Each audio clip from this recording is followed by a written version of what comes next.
FM 89.1, Radio Universidad. Daniel, ¿cómo estás? José Fernández, Walter Ferreiro te saludan. Hola José, Walter, buen día, ¿cómo andan? Buen día. Bueno, este comunicado que sacaron ayer, ¿es definitivo o es solamente por la galería para salir del paso? ¿Respecto a qué tema? A Milei, digo. A Milei, Hay a Morales. muchos temas, decime ¿no? el que quiera, a Milei, a Morales, a Massa, que duerme con Massa, bueno, todas esas cosas. No, ahora respecto a lo de Milei, mira, yo creo que para que alguien se quiera incorporar a un espacio político, a una coalición como la nuestra, tiene que haber voluntad de las dos partes. Y primero de quien quiere incorporarse, que debería ser Milei, en este caso Sí. estamos hablando de una coalición que se está conformando hace años y que ha tenido además tiene responsabilidades hoy provinciales y municipales y ha tenido incluso la responsabilidad de conducir el país. Entonces me parece que el que debería, digamos, el que debería pensar en incorporarse, si quiere, es Milei pidiéndolo y no lo ha hecho, no ha demostrado ninguna voluntad. Por lo tanto, desde ahí me parece que ya esa discusión que está saldada. Más allá de eso, después, por supuesto, cuando uno piensa en una incorporación de alguien, tiene que partir de la base que tiene puntos en común, porque acá no es solamente incorporar por incorporar, sino que tiene que tener afinidades, de alguna manera, ideas afines y pensamientos similares. Y yo veo en el caso de Milei que tiene algunas ideas que, por supuesto, que seguramente están lejos de lo que pensamos mucho los que integramos Juntos por el Cambio, sobre todo en lo que tiene que ver con el rol del Estado, ¿no? Milei plantea, en primer lugar, la desaparición del Estado, pero después dice, bueno, en la Argentina no se puede, por lo tanto lo que plantea es que solamente el Estado debe ocuparse de la justicia y la seguridad. Lo dijo taxativamente así en algunas notas que ha dado. Sí. Y yo, por supuesto, y creo que muchos de los que integramos Juntos por el Cambio estamos lejos de eso, porque eso implicaría pensar que tiene que desaparecer la educación y la salud pública, y nosotros, por supuesto, queremos absolutamente todo lo contrario. Entonces, a partir de ahí tenemos diferencias que son muy profundas, ¿no? ¿Hubo gente dentro del espacio que dijo, si entra Milei yo me voy? No sé si en esa forma, pero seguramente hay muchos que lo piensan. Por eso cuando uno incorpora a alguien debe empezar también los efectos en cuanto a internamente que genera. Entonces me parece muy sano lo que decidieron ayer en la mesa de Juntos, que es que para que se incorpore un nuevo espacio político tiene que haber unanimidad. Entonces eso implica que cuando uno incorpora a alguien, nadie se está yendo porque no está de acuerdo. Entonces me parece que en ese punto me parece que fue muy inteligente y muy necesario el acuerdo de buenas prácticas que se hizo para que justamente cuando alguien se incorpora a alguien haya unanimidad, como se ha incorporado, por ejemplo, el año pasado el gen de Margarita Torricer, que creo que fue una muy buena incorporación al espacio, ¿no? Claro. Daniel, bueno, te hago una consulta para salir de esto del armado del bloque y te voy a preguntar por una ley que vos en su momento fuiste uno de los principales impulsores, que fue la ley de alquileres. ¿En qué pensás que falló? ¿Qué pensás dónde estuvo el problema para que no funcione? ¿Y qué pensás también de los cambios o las modificaciones que quieren hacerle? Mira, yo creo que sí, fue uno de los impulsores, está bien dicho, ¿no? Por eso dice, bueno, fuiste el autor. La realidad que yo fui el autor del proyecto. Se conoce como la ley Lipovetsky directamente. Claro, fui el autor del proyecto que se tomó como base y reivindico, por supuesto, esa autoría, pero no reivindico el texto total de la ley, porque la ley, por supuesto, en el debate parlamentario sufrió varios cambios, algunos de los cuales yo creo que son parte de las cosas que no funcionaron. Yo no diría que la ley no funcionó. Yo creo que hubo cuestiones de la ley que no funcionaron, y me parece que está bien que el Congreso hoy las revise, ¿no? Pero yo los sintetizaría en 2 o 3 cuestiones. La primera, la actualización. El método de actualización que tiene la ley es un método anual y yo creo que debió ser semestral, como estaba previsto en el proyecto que yo había presentado, y eso se modificó en el trámite parlamentario, sobre todo por propuesta en ese entonces de la oposición. Y creo que es uno de los factores que hoy no dan respuesta ante una situación de inflacionaria tan alta como la que tenemos. Yo creo que, digamos, que en ese marco la vuelta a una actualización semestral no estaría mal, pero también hay que pensar en otras alternativas. Sé que en el Congreso están pensando que haya otros mecanismos de actualización y creo que es válido que se analicen estas cuestiones. Y después otra cuestión que creo que nos tuvo la ley, que estaba en el proyecto original, fue justamente que haya incentivos para que haya más oferta. Cuando se diseñó la ley, que también se trabajó en el marco de una mesa de trabajo que se hizo dentro del gobierno, de nuestro gobierno de Mauricio Macri, donde participaban todas las áreas vinculadas con vivienda, ¿no? Secretaría de Vivienda, Secretaría de Comercio, la FIP, bueno, varias áreas más. ahí la AFIP propuso, preocupada por la falta de registración de los contratos de alquiler, cosa que ya era una obligación impositiva anterior a la ley y que la ley finalmente lo ratificó. Y en ese marco yo lo que planteé que si sin querer incluir eso, también que faltaba una pata que era de alguna manera que hacía incentivos a la registración y que también hacía incentivos a la construcción de viviendas para alquilar, que siempre es necesario que haya mucha oferta para que por supuesto haya una necesidad de un crecimiento de los inquilinos, haya más disponibilidad de viviendas para alquilar. Y esa parte que estaba propuesta en el proyecto original no tuvo consenso ni interno en nuestro gobierno, ni tampoco tuvo consenso luego en el Congreso de la Nación, y por lo tanto esa parte no estuvo en la ley, y creo que es una pata que le falta a la ley, ¿no? Uno de los factores que generalmente se ha producido en estos últimos meses o años ha sido la disminución de la oferta. Yo no creo que sea solamente producto de la ley, creo que hay otros factores que tienen que ver con la situación macroeconómica, con la pandemia que originó que el gobierno en su momento haya decidido congelar los alquileres, y eso también generó algunos cambios en el mercado, más allá de si estuvo bien o mal la decisión, pero eso generó un temor en muchos propietarios, y entonces me parece que hay un combo de factores, pero por supuesto que hoy la realidad es que hay poca oferta, y eso es un problema para los inquilinos sobre todo, ¿no? Uh-huh. Sí, el problema de fondo es la vivienda, ¿no? Que nadie es imposible acceder a una vivienda, salvo un grupo elegido que no tiene ningún problema económico, es muy difícil que alguien pueda comprarse un lugar. No, ni hablar, por supuesto que, mira, cuando nosotros empezamos a debatir la ley, nosotros tenemos 3 años debatiendo los diferentes proyectos. Desde el 2016, te diría, hasta el 2019, que finalmente se le dio media sanción en diputados. Cuando arrancamos hablaba de que había 7 millones de inquilinos. Hoy ya debemos estar en 9 o 10 millones. Eso demuestra que cada vez que alguien de alguna manera decide independizarse, un joven de su familia, o conforma una pareja, bueno, o quiere vivir solo, lamentablemente no tiene ninguna otra posibilidad que alquilar, porque comprar una vivienda hoy es casi imposible, teniendo en cuenta que las viviendas siguen valiendo en dólares y hoy los sueldos están pulverizados en ese valor. Entonces me parece que de ahí no hay créditos de ningún tipo, ni a corto, ni a mediano, ni a largo plazo. Entonces de ahí claramente tenemos un problema grave, que es el acceso a la vivienda, y que me parece que hay que buscar mecanismos que lamentablemente la ley no nos iba a resolver. Más allá de que la ley tenía algunos sistemas que lamentablemente este gobierno no implementó, como por ejemplo el programa de alquiler social, ¿no? Hay todo un capítulo en la ley dedicado a un programa de alquiler social, sobre todo dedicado a los sectores de menores recursos, que a veces pagan alquileres más altos que los alquileres registrados, porque están obligados a alquilar en la semiclandestinidad, porque no tienen ninguna manera, por ejemplo, de garantizar un contrato. Y ese programa de alquiler social, inexplicablemente, este gobierno nunca lo implementó, ¿no? Y esos son los temas que realmente ayudarían en este contexto tan difícil. Y hay muy poco registrado, ¿no?, en AFIP de lo que se alquila, ¿no? En realidad se hablaba de un 10% aproximadamente, no nada más que eso, como que la mayoría de los alquileres se hacen por otras vías. ¿Estás de acuerdo también con algún tipo de impuesto o carga a la vivienda ociosa?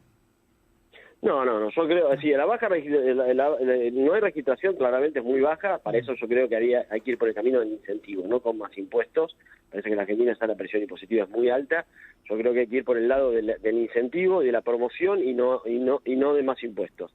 Parece que ese es el mecanismo. No coincido con la visión de algunos sectores del gobierno que están impulsando esa opción. Yo creo que hay que ir por el camino contrario, y así estaba previsto en el proyecto que yo presenté. Lamentablemente en ese momento no tuvo consenso, y hoy tenemos una realidad donde que seguimos teniendo baja registración y no tenemos además oferta. Entonces en ese marco está bien que el Congreso revise por lo menos algunos aspectos de la ley. Yo creo que la ley tiene un montón de cuestiones buenas que creo que tienen que mantenerse, pero por supuesto hay cosas que se pueden revisar, lógicamente, después de 1 año y medio de vigencia, ¿no? Claro.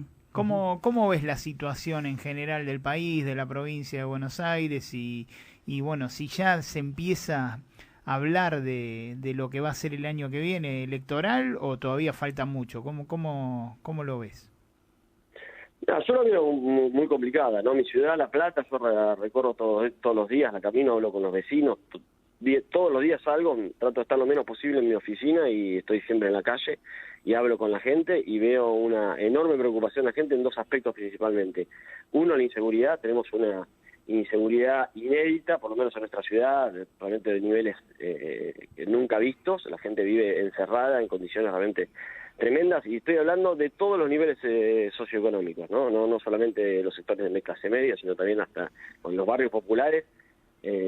la gente está preocupadísima por el tema de los problemas que hay con la inseguridad y no hay presencia policial, no hay respuesta por parte de la provincia en esa problemática. Y después el segundo aspecto, sin lugar a dudas, que hoy surge es el problema inflacionario, ¿no? La gente no llega a fin de mes, o sea, que las cosas aumentan todos los días. Vos hablas con los comerciantes y te dicen, mirá, yo remarco día por medio, la gente no le alcanza la plata, cada vez consume menos, y estas dos situaciones realmente son muy graves en el país y creo que van a tener incidencia en el resultado electoral del año que viene, sobre todo con un gobierno ni provincial ni el gobierno nacional que haya mostrado ningún tipo de respuesta ante esta problemática, porque creo que la mayor desesperanza que hoy tienen muchos argentinos es no ver que el gobierno reacciona ante estas situaciones, ¿no? Y eso creo que va a tener su... Ahora tienen un doble desafío también, ¿no? Porque por un lado vamos a coincidir en que esos dos problemas son muy graves, pero ya fueron gobierno hace poquito y esos problemas los tuvieron ustedes y tampoco los pudieron solucionar. ¿Qué cambió para que eso cambie en el futuro? Mira, pues sí, por supuesto, nosotros tampoco hubo cuestiones que no pudimos resolver sin lugar a dudas, pero también hubo algunas que empeoraron, ¿no? En esta situación, sobre todo la inseguridad, sin lugar a dudas que fue uno de los factores que empeoraron. En la provincia de Buenos Aires además tenemos un ministro que se dedica, como Bernie, que se dedica a estar en las cámaras y no en resolver los problemas, o por lo menos atenderlo, no resolver, porque sí entendemos todos que la inseguridad, resolverla implica un proceso a largo plazo, ¿no? Coincidimos. Pero más allá de eso, sí, seguramente hay un montón de cuestiones que nosotros no pudimos resolver, sobre todo en lo económico. Creo que en esta nueva etapa, si nos toca gobernar, veremos, por supuesto, qué pasa el año que viene, eso depende del voto de la gente. Me parece que tenemos que tomar ciertas decisiones que en ese momento no se tomaron, que tiene que ver con tratar de ordenar la macroeconomía de arranque para poder empezar un proceso que seguramente va a ser difícil, como el que estamos viviendo hoy, pero que por lo menos tengas un plan para decir, bueno, hacia acá vamos. Lo que la desesperanza de la gente hoy es que ni siquiera se ve eso, ¿no? Uh-huh.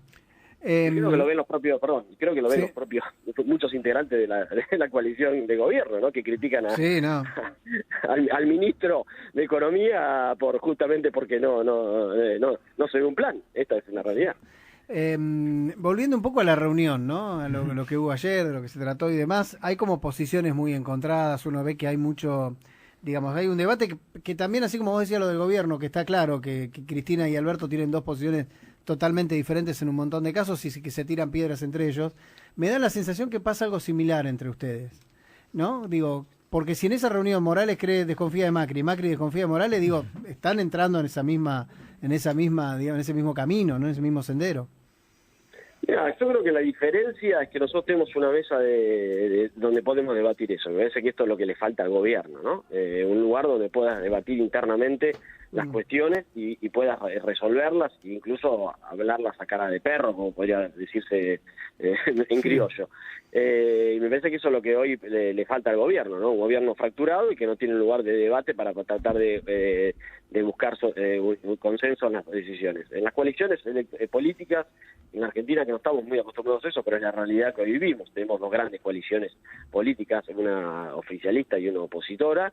Hay que acostumbrarse a que puede haber diferencias internas, porque las hay, pero tiene que haber lugares institucionales para resolverlas. Nosotros tenemos estas mesas que creo que han ayudado mucho a conservar la unidad después de, por supuesto, de cuando perdimos en el 2019, casi todos apostaban a que íbamos al camino de la fractura y logramos mantenernos unidos justamente a haber institucionalizado estos lugares de discusión. Me parece que eso es lo que nos asegura poder llegar unidos al año que viene y ser seguramente una alternativa ante esta situación y ante el descontento de la gente, ¿no?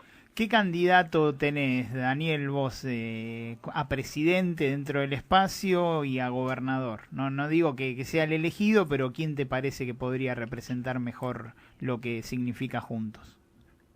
Mira, yo creo que es prematuro. Yo creo que hay que alentar a que tengamos muchos candidatos, no solamente a nivel presidente y a nivel gobernador, sino también a nivel intendentes, y que sean los votantes quienes lo eligen. Yo voy a ser candidato a intendente en mi ciudad de La Plata y seguramente vamos a tener una PASO. Bien. Vamos a tener una PASO contra otros candidatos que tendrán nuestro espacio político, pero creo que la clave de esto es que es que tengamos varias opciones, que los argentinos tengan varias opciones para elegir dentro de una misma coalición. Así que vamos a trabajar para eso. Después veremos al año que viene quiénes llegan mejor a ese proceso. Yo, en mi caso particular, trabajo todos los días para hacerlo, para hacer una alternativa. Estoy convencido en la alternancia en el poder y en las gestiones, y creo que nuestra ciudad necesita una renovación y esperemos representarla. ¿Y con el radicalismo bien también? ¿Vos estás bien o va a haber una opción radical también en La Plata? Mira, no lo sé, yo tengo una excelente relación con el radicalismo, ni hablar con el presidente de la UCR bonaerense, que es Maximiliano Bach, que además es el presidente de nuestro bloque en la Cámara de Diputados, y además tengo muchas bases de ideas en común, ¿no? Recién cuando hablamos de Milei sobre el tema de la defensa de la educación pública y la militancia universitaria, y yo también vengo de ese mismo lugar, y ayer justamente estuvimos en la puerta de la gobernación de la provincia reclamando a Kicillof porque hace 3 meses ya casi que no paga el boleto estudiantil universitario, que es una lucha conquistada y que hoy no se está cumpliendo, y eso lo hicimos junto a la UCR bonaerense y platense, así que trabajamos en conjunto. Después veremos si podemos de alguna manera, como se den las pasos, si se dan pasos mezcladas, seguramente vamos a intentar tener acuerdos también con la UCR, porque sobre todo, insisto, tenemos una base ideológica muy parecida, ¿no? Te agradezco mucho este contacto. La última y cortita, ¿qué te sugiere Milei? ¿Te preocupa? Mira, yo creo que Milei es una expresión hoy del descontento que hablábamos, ¿no? Hoy hablamos de que la gente no ve en el gobierno una respuesta y también de alguna manera todavía se acuerda de muchas cosas que nosotros nos equivocamos. Pero me parece que lo que uno lamenta es que sea una expresión violenta, irrespetuosa, intolerante, y creo que los argentinos no necesitamos ese tipo de representantes, ¿no? Me parece que nuestro pueblo siempre ha sido un pueblo muy, digamos, tolerante y muy apasionado, pero siempre con ciertas bases de consensos que Milei no lo representa, y esperemos que de alguna manera la gente entienda de que, por ejemplo, yo veo muchos jóvenes que lo siguen a Javier y que son jóvenes que estudian en la universidad pública. Es casi inentendible que vos estudiando en la universidad pública sigas a alguien que pretende que la universidad sea arancelada, ¿no? Es cierto. Daniel, gracias por este contacto. Un abrazo grande. A ustedes, abrazo grande, gracias. Desde la Universidad Nacional de La Matanza, Radio Universidad FM 89.1. Siempre cerca.